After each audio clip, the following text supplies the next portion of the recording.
Welcome to our 2024 Book of Mormon evidence broadcast live from Israel, sort of live.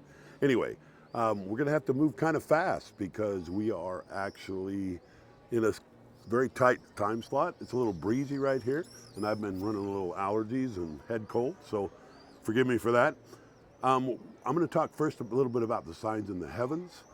Then Rhonda's going to go into the secret combinations, and then I'm going to wind up a little bit with what's going on here in Israel and the red heifer, etc. So let's just move right in. I wanted to talk a little bit. I was actually in Branson, Missouri a while back, and I was watching the play Esther, and I realized all of a sudden it just came to me that Esther married Xerxes.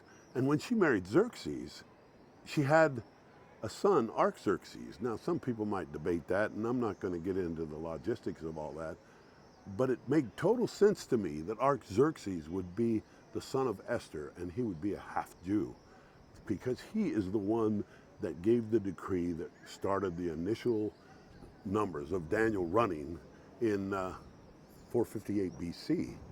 And that is just an incredible fact that in 458 BC, Artaxerxes gave the decree that started the 70 weeks or 490 years running. Okay, the next thing I wanted to talk about a little bit is providence. You had something there? Well, I was just going to say too, I think it's amazing that, we're tying in Daniel's numbers clear from Esther all the way to the red heifers. I mean, it's involved in all of it. So. Yeah, it's just beautiful that Daniel was given so much information that tied to the appointed times of Christ several times over. And then I wanted to jump into the providence of the whole situation. I mean, we have had so much providence, let alone the providence that happened in the story of Esther and everywhere else. We have been able to just experience on our eclipse trip. We had so many providential situations come up where, like the close associate and friend of Ron Wyatt actually gave us a personal lecture in the Wonder Center back in Kentucky, or Dixon, Kentucky. And we have had just that rolling over and over. Just tender mercies. Tender mercies. And we've had it on this trip in Israel. It's just been incredibly. And third, then Rhonda's going to pick up the eclipse trip, and particularly the stories of the secret combinations that come out of that. Okay, I wanted to just jump in a little bit to the signs. And if you want more on this, we're about to have a Sisters of Liberty broadcast come up that's kind of actually went into detail about all that. So when that Sisters of Liberty happens, you will have that information. And all you have to do is just... But in Helaman 14:6, and behold, this is not all. There are many signs and wonders in heaven. I want to talk about these signs and wonders in heaven. Back in 2014, actually, in 2014, we had the blood moon start. And all those blood moons we talked about in our very first Book of Mormon conference that we actually gave in the Sandy Expo Center, which I think is where you are. If I recall right, you're in the Sandy Expo Center today. And it was in that, you can hear the Muslim call to prayer in the background. Anyway, so the signs in the heavens, we talked about then. And then I kind of got away from them a little bit because to me it was kind of old news. But now it's become new news because of the eclipse that has just occurred.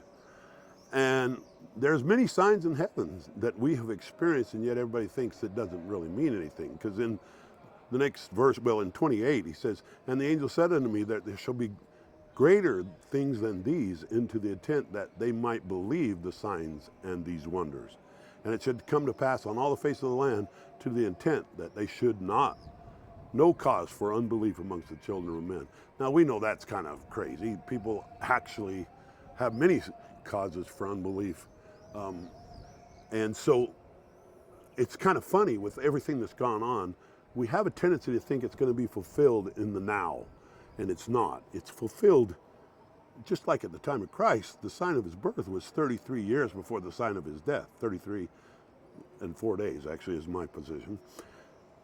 Anyway, and then we moved to Helaman 16:23, and he says, notwithstanding the many signs and wonders which were wrought upon the people of the Lord, that many miracles which they did, Satan did get a hold of their hearts, and the people on the face of the land, or upon all the people in the face of the land. So Satan does get a hold of our hearts when we don't see instant fulfillment. We're kind of an impatient breed, us in the human race. We kind of think everything's all about us, and so we like to time it in around our time scale. But really, it's much more long term. God's plans are very long term. Okay, and there begin to be many doubtings and disputations among the people, notwithstanding so many signs had been given. Those things are all occurring real time as we go. Now I wanted to go into 3 Nephi 1:15, and it came to pass that the words which came to unto Nephi were fulfilled according to that which had been spoken. For behold, at the going down of the sun there was no darkness, and the people began to be astonished, because there was no darkness in the land. Once again, they get astonished and they start to know. And then in verse 17, and they begin to know that the Son of God must shortly appear, yea, in fine all people upon the face of the whole earth, from the west to the east, both in the land of the north and in the south, were so excited and astonished that they fell down to the earth. That is just incredibly exciting that people were there and then so shortly they forget. Now, you remember back in 9/11, 2001, the whole country kind of got a little more prayerful. You've seen the president go to church. You've seen lots of things happen. Short-lived. Here we are, just a little over 20 years later, and the whole country has forgotten. And now we're accepting all of the abominations of the day. And in the heart, believe it or not, this word astonishment occurs in a chiastic form almost. In 3 Nephi. And it came to pass that thus passed away the 99th year, and the people began to forget the signs and wonders, and begin to be less and less astonished at the signs and wonders. That is just an amazing thing, that we realize that these signs and wonders get forgotten so easy. I was just going to say, what we're doing here is we're linking the word astonished throughout 3 Nephi, and you're seeing that there were so many signs, but the center of it is that they began to be less and less astonished with the signs, just like we're doing today. By the way, a little rabbit trail. Right behind us is the Tower of David, or the Citadel of David, where they put on a lot of presentations. Actually, One for Israel has their singers come and perform here. Aaron Schutz and Joshua Aaron. Okay, and they perform some of the most beautiful songs right in our back door here. We're actually on the roof of the hotel we're staying in. It is just beautiful. We can see right to my right the Dome of the Rock and Temple Mount.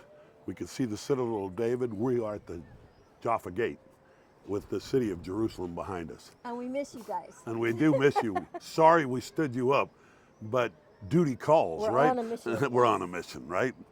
Anyway, so back to where we were. People getting less and less astonished at the signs.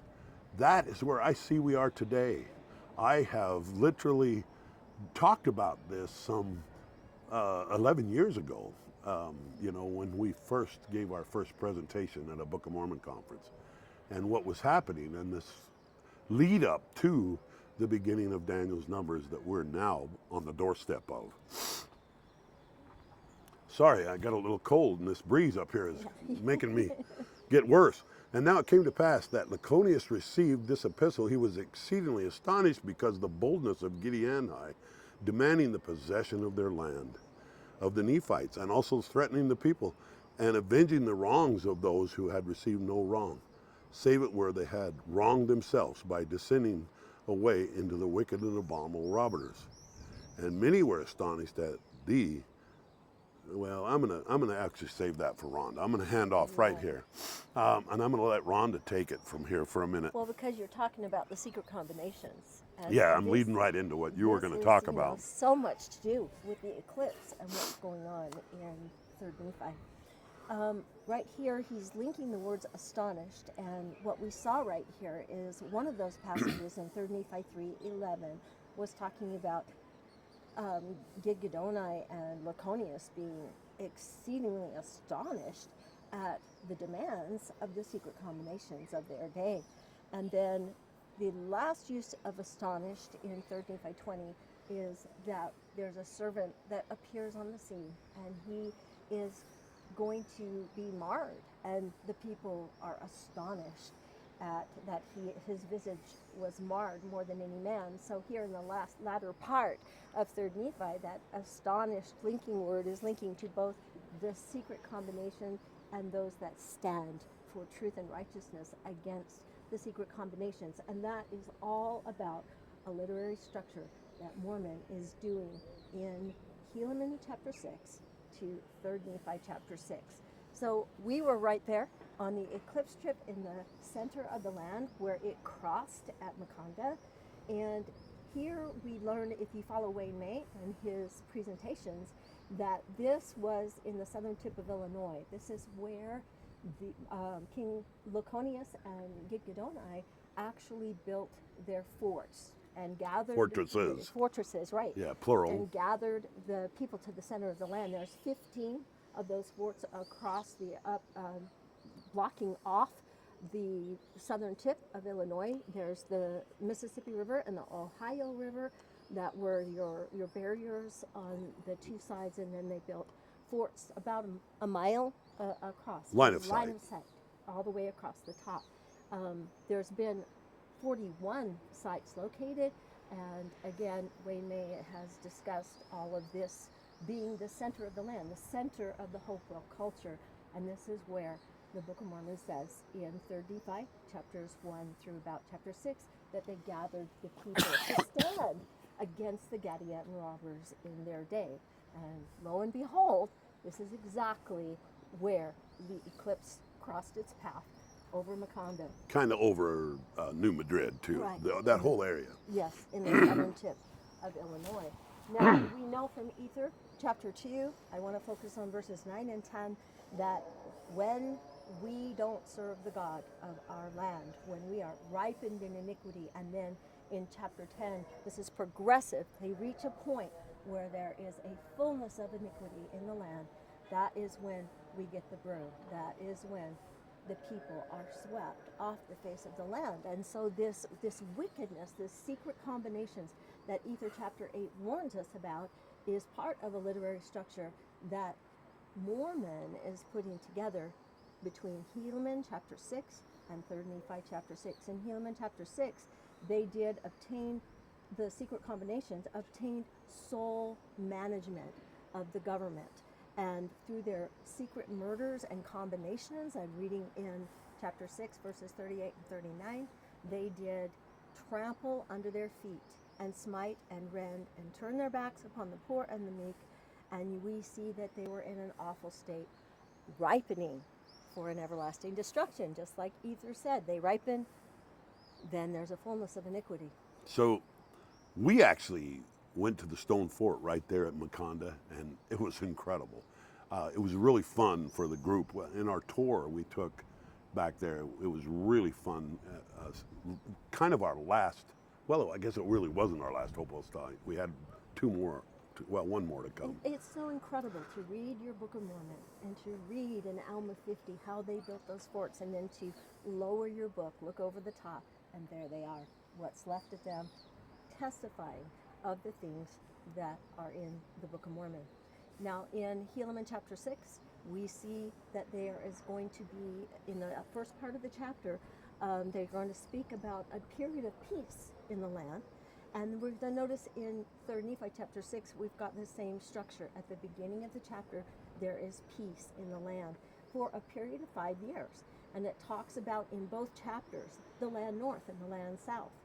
Peace and interaction between the Lamanites and the Nephites, and they travel from place to place. It's a period of prosperity and an abundance of grain, flocks and herds, domestic animals. I'm giving you all keywords that are used in both chapters. It's so parallel that it's obvious that Mormon is bracketing these chapters in the Book of Mormon, and we note right out of the gate that they occur right before the first coming of Christ. So he's bracketing a parallel to the second coming of Christ, and he's going to bracket 3 stories in this particular literary structure, each story being 5 chapters each. We're only going to really have time to talk about the last one.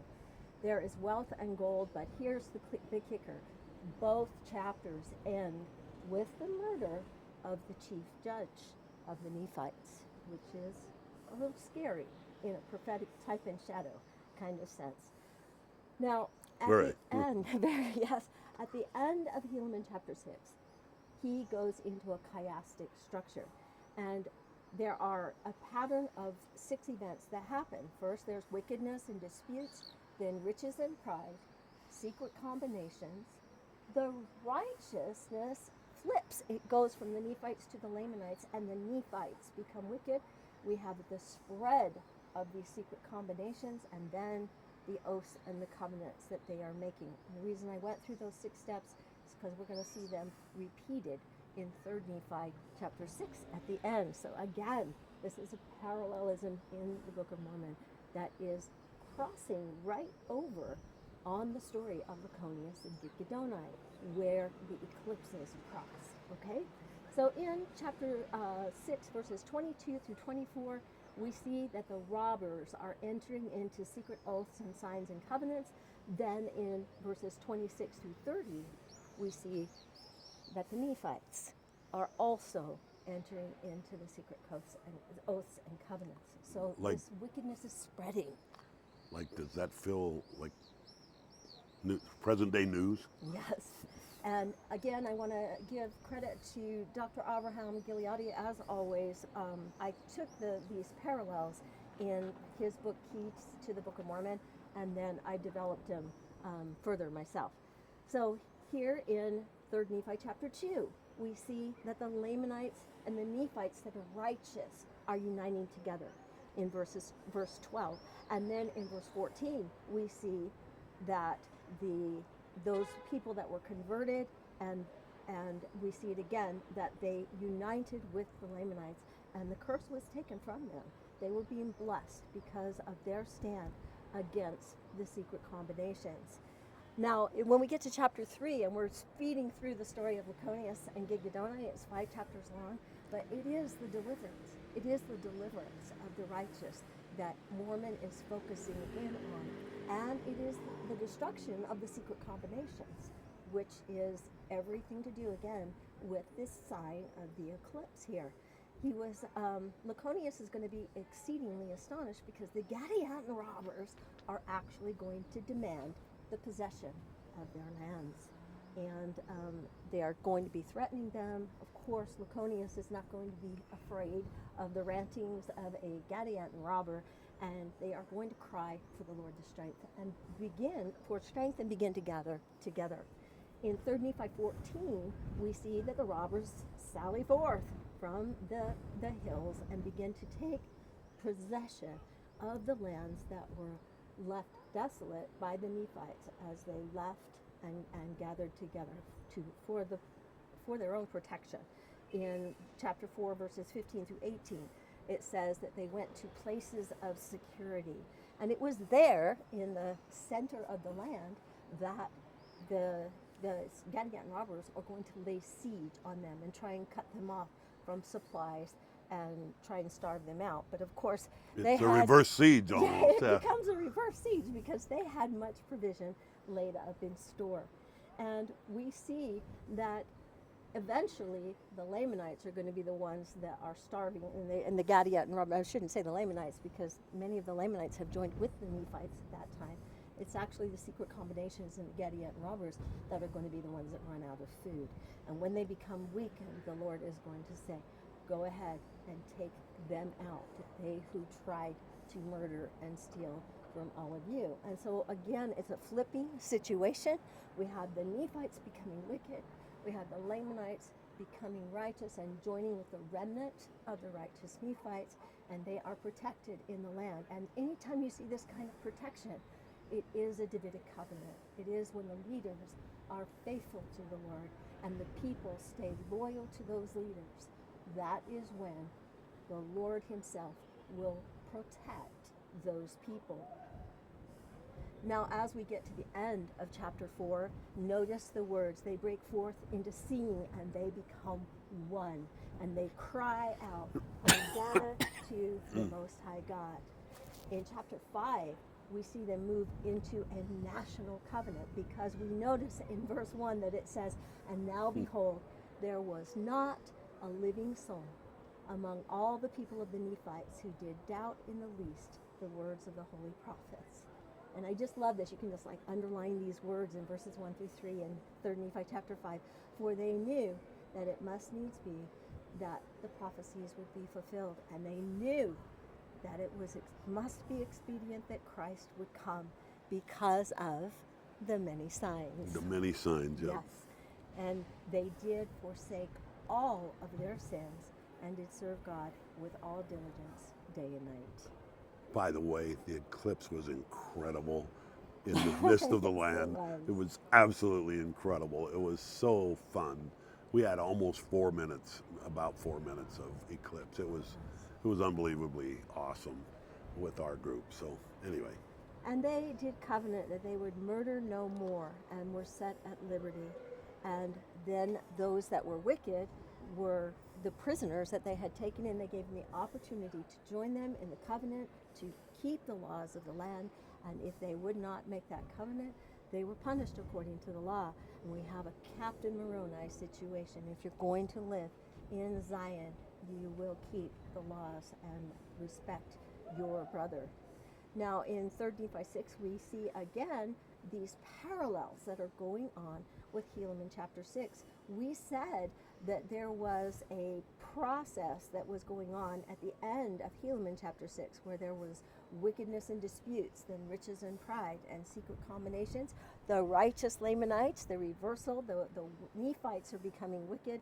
And we see something pretty scary though in 3 Nephi 6, because at the end of that chapter we have this same pattern, and we have that same chiastic thing going on that we saw in Helaman chapter 6. But when we remember in Helaman chapter 6, it was that the secret combinations were spreading to the Nephites. Well, here in Helaman chapter 6, we have the secret combinations are spreading to even the high priests, and they are making secret covenants to murder the people of God. So we have this infiltration of secret combinations amongst the people of God. And this is what is in the type and the shadows that Mormon is bracketing and trying to show us. In the other two stories, the Helaman's sons Nephi and Lehi, we have a story in type and shadow of the conversion of the Lamanites and the restoration of Israel as they become converted and then go out and preach to each other. And then the middle story was the story of Samuel the Lamanite, as he told them, when your wickedness is to the point that you start to kill the prophets, that is when your iniquity is full. When here in 3 Nephi 6, verse 23 and 27 to 30, when the prophets are secretly put to death, and judges, lawyers, and high priests make secret covenants to murder the people of God and destroy the liberty of the land, you know that it is time for the broom, and that will bring about the destruction of the government, is what we read in 3 Nephi chapter 6 at the end of the chapter there. And actually the first few verses in chapter 7, it said, thus they did destroy the government of the land. They tried to establish a king and get rid of the government of the people. And we will see that they did not establish the king, but they did murder the chief judge of the land. So again, we have that exact parallel. And so to me, it's absolutely fascinating that we have this chiastic X. Chi comes from the letter X in the Greek. That's what chiasmus is named after, a poetry that makes a cross in the center, and that's your main point. That's also the sign of, exactly. of the eclipse. We have it in literature, and we have it in the stars, in the signs in the heavens, in the skies. And the fact that that eclipse crossed right over where Laconius and Gidgiddoni and the people that loved liberty and loved the Lord withstood the secret combinations in the land. I think it's incredible. I'm sorry. Oh, I need to also mention before you take up the Israel side of this little broadcast that all of this information can be found on our website, propheticappointments.com. If you go to the Isaiah classes, the one that's talking about the Codius and Gidgedona is class number 28. And if you go all the way to page 4, because there's lots of pages of Isaiah lessons, actually, nope, it's page 3, that you will find those lessons that talk about the Davidic covenant and the Sinai covenant. These are all going to play out in our time, and we have to know the words of Isaiah in order to understand prophecy.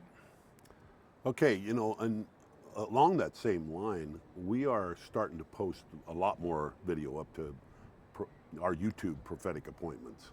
So even this broadcast is going to be on YouTube if you happen to miss it or need a repeat of it or whatever the case. But I was going to say that there are also other broadcasts that we've done on similar things like this that are available at Rod Meldrum's site as well. yes, absolutely. A lot of our classes. A lot of our, especially our Book of Mormon broadcasts. Right. But we are actually posting a whole lot more up on prophetic appointments and intend to post a whole lot more. So, and we could actually use your help in subscribing to prophetic appointments.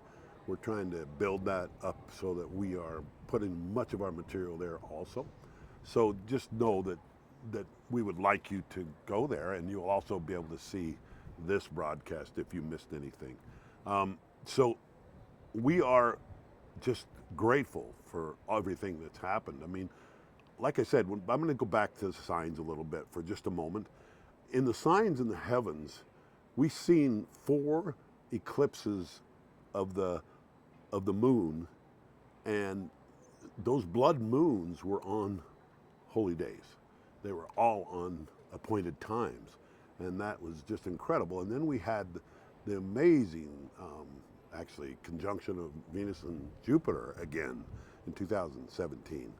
And then towards the end of 2017, we had the first eclipse that started bracketing. Didn't it say in 3rd Nephi, and they were many signs, Many many signs that they begin to take them for granted. And I think we get excited, but because it, you know, the whole world didn't blow up on April the 9th, we think, oh, that's just another crazy sign. Well, let me tell you, signs aren't like that. They are progressive and they're building. And it marks a time when these things are increasing. And I did a whole presentation, The Changing of the Guard, which is also on Rod's site, where it talks about all these signs. I also just recently re-recorded an updated version of that on Sisters of Liberty. You can find it there. I just wanted to explain that the changing of the guard, what we're talking about there is the moving from the time of the Gentiles, the time of the gospel to the nations, to the restoration of the house of Israel. The full restoration of the house of Israel. As has been Israel. prophesied clear back from the covenants made to Abraham, Isaac, and Jacob. So now let's get to this trip. Why are we in Israel? Why are we not there sitting on the stage doing the 3 lessons we were told we had scheduled? Well, we're in Israel because when we were on our eclipse trip and we were in Neot Ephratah, we got some tips that probably in the next 10 days, the news would be filled with the information on the red heifer. And so we made arrangements to come here as quick as we can. It's a miracle story. I'm going to tell a little of that story. I actually was so conflicted with feelings in me of what to do and whether I should go forward with this trip at this exact moment or not.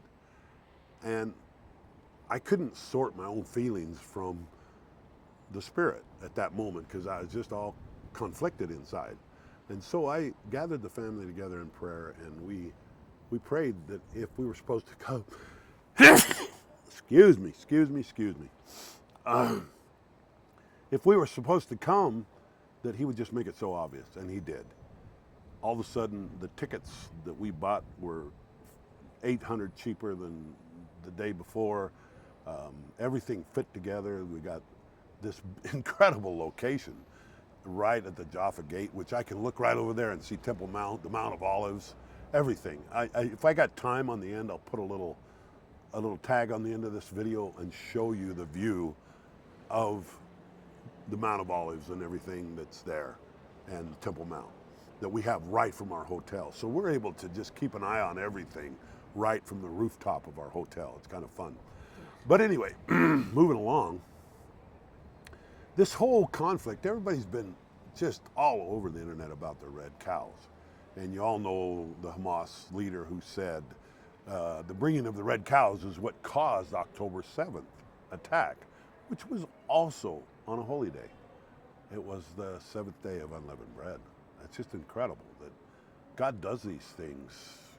In this timing, he does these things. Of course, the enemies of Israel like to attack them on their holy days, and that's probably not going to change. But this whole concept that this red heifer sacrifice has become so big of a deal, it's all over the internet, it's all over everywhere.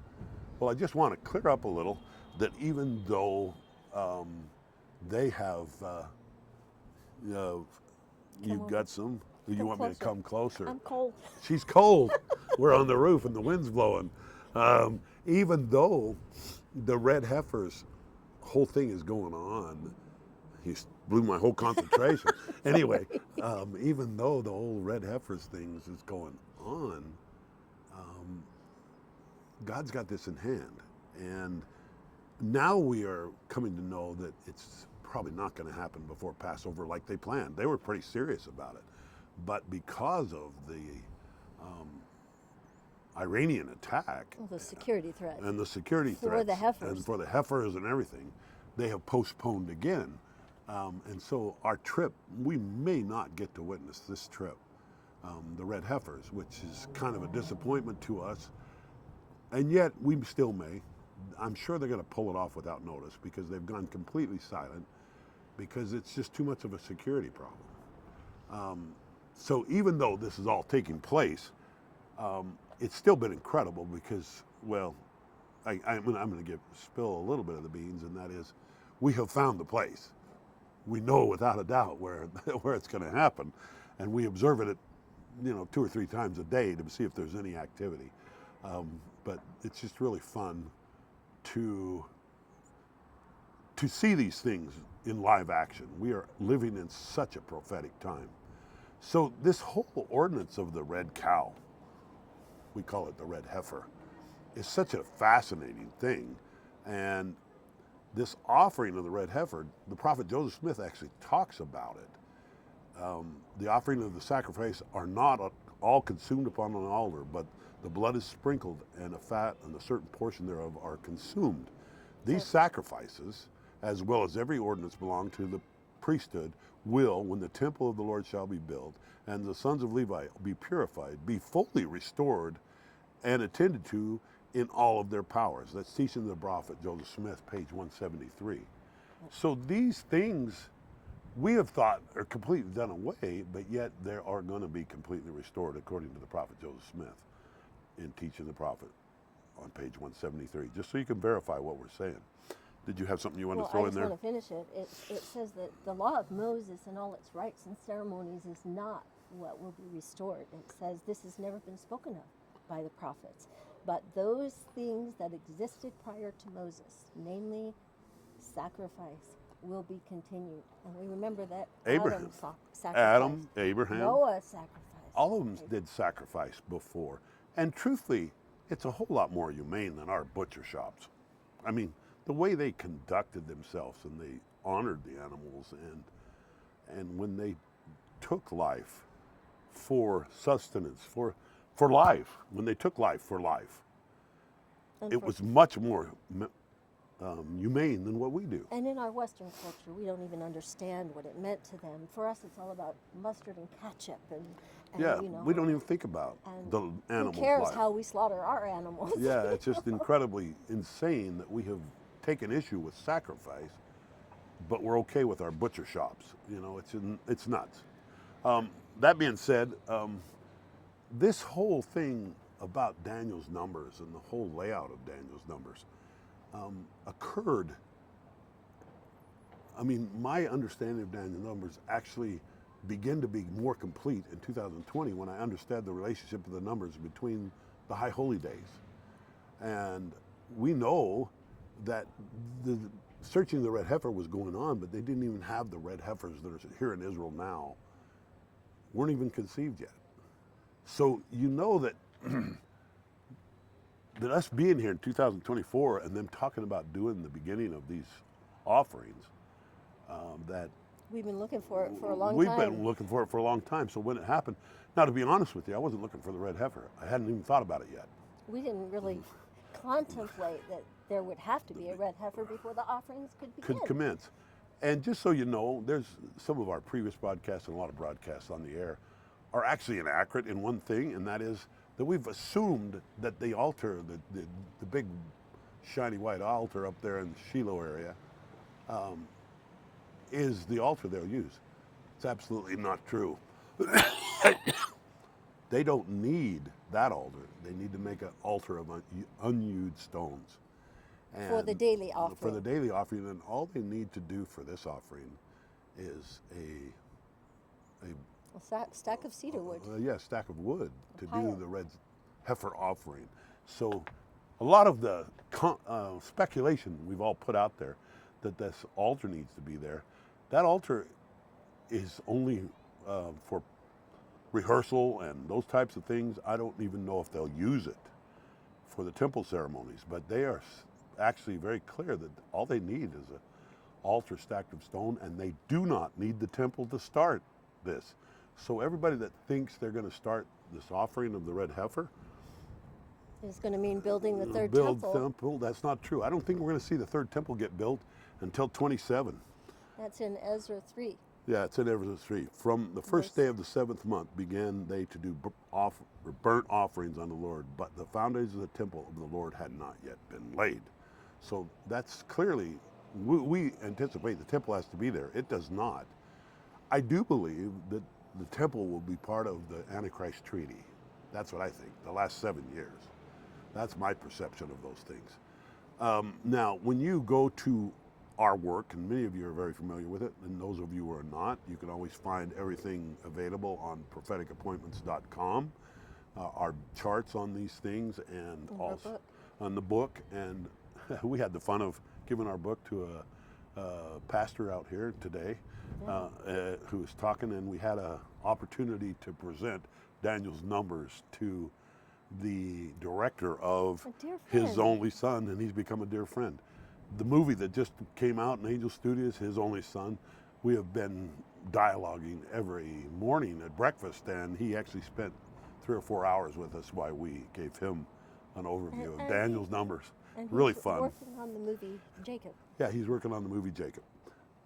So it's been an incredible time of divine appointments, as some people like to call it, kind of like Raphael Cruz called our meeting, divine appointments. Anyway, so that being said, you can always find everything on propheticappointments.com. Okay, in Numbers 19, 12 through 13, it has this crazy thing about the red heifer. And it says, he shall purify himself with it, the ashes of the red heifer, on the 3rd day, and on the 7th day he shall be clean. But if he purify himself not in the 3rd day, then the 7th day he shall not be clean. That is just an incredible linking to the 3rd day from Christ is the 7th day from Adam, and that the 10th red heifer will bring in the millennial day, The Messianic Age. the Messianic age. And obviously it's not overnight. Everybody wants to think it's overnight. They want to think boom, boom. We think like a light switch. You know, you throw the switch and it's light. No, this is a dawning thing. And we have, according to even Daniel's numbers, we have a progression of these signs. Just really quickly, you said that awfully fast, that the 3rd day from Christ was the 7th day from Adam. Can you explain that just a little? I want you to. You're All better right, at it. so here we go. So according to D&T 77, it says that those 7 seals in Revelation represented the 7,000 years of the temporal existence of the earth, from the fall of Adam to the time that we're living in right now. And we know that that 7th day is the millennial day of the Lord. So if you count the 7 days of the earth from Adam, the 7th day is the millennial day. But if you count from when Christ came on the earth, it has been 2,000 years.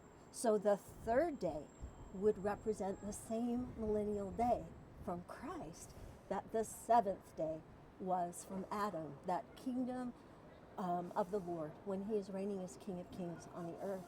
And so it's very fascinating when you understand that the third day from Christ, speaking a day of the Lord as 1,000 years in 2 Peter chapter 3, is the 7,000 years from the fall of Adam. Then you understand a new dimension to what these verses are saying in Numbers 19. That if you purify yourself on the third day, you Christ. receive your Savior. He's the one that's resurrected on the third day. He's the one that has all of these things. In Hosea 6 verse 2, it says that after 2 days he will raise us up, in the third day we will live in his sight. So these scriptures about the third day are representing Christ, and the seventh day represents that all of millennial creation. day, the day of the Lord, the Sabbath of the earth from Adam. And so when you keep that in mind and you read that on the third day, you will be sprinkled, but and if you are, the seventh day you'll be clean. Whereas if you are not sprinkled, if you're not believing on the third day, then on the seventh day you will not be clean. Whosoever toucheth a dead body of any, this is verse 13 after that seventh day, whosoever toucheth the dead body of any man that is dead, and purified not himself, defileth the tabernacle of the Lord. And that soul shall be cut off from Israel, because the water of separation was not sprinkled upon him. He shall be unclean. His uncleanness is yet upon him. So it's absolutely necessary that we do this red heifer thing in order for them to do their offerings. The Levites here. They know they're not They clean know they are. from sin and death. For it is the blood of bulls and of goats and of the ashes of the heifer, sprinkling the unclean, sanctify and purify of the flesh. According to Hebrews. Telling you, this is Paul in Hebrews So chapter even 9. Paul He's is talking about this. In verse 14, in Hebrews 9, verse 14, I just read 13. How much more shall the blood of Christ, who through the eternal Spirit offered himself without spot of God, to purify your conscience from dead works to serve the living God. So this is incredible that this is so prophetically coming down right now in front of us. And this is a type of them becoming clean before the Lord. Now I've got to hurry because I'm running out of time, but we're in Ezekiel 36, which we've been talking about quite a bit lately, and these famous verses that are talking about the sprinkling of the water. And I will sanctify my great name, which was profaned among the heathen, which ye have profaned in the midst of them. And the heathen shall know that I am the Lord, saith the Lord God, when I shall be sanctified in you before their eyes. For I will take you from among the heathen, and will gather you out of the countries, and I will bring you unto your own land. Then I will sprinkle clean water upon you, and ye shall be clean. From all your filthiness and from your idols I will cleanse you. And a new heart also I will give you, and a new spirit. And I will put within you, and I will take away the stony heart out of your flesh, and I will give you a heart of flesh. I will put my spirit within you, and cause you to walk in my statutes, and ye shall keep my commandments and do them. And ye shall dwell in the land that I have given to your fathers, and ye shall be my people, and I will be your God. That's the covenant language that's about to happen. That's the covenant, and that's the same covenant when they were faithful to a man in Laconius. They're about to do this, just like in America. Some of us are about to do this. We're about to be in that covenant. If we will be strong. I'm just telling you, be in that covenant. Now, like I said, I'm going to upload this to YouTube. You can go to Prophetic Appointments on YouTube, and you can watch this presentation again if you happen to miss it here. But I also really encourage you to subscribe so that we can make this channel more of use to us. Right now, it doesn't get a lot of views because we haven't used it a lot, but we intend to use it more. And we're going to put some Israel updates on there as well. So in the process, I'm about done. I think I'm going to close actually right here.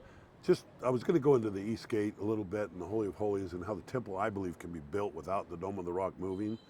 But I would like to actually put on the end of this video just a little short clip of the view we have from here. So I'm going to end this video, and then I'm going to add a little short clip here in a minute. God bless. Yes, have a great conference. Have a great conference from here.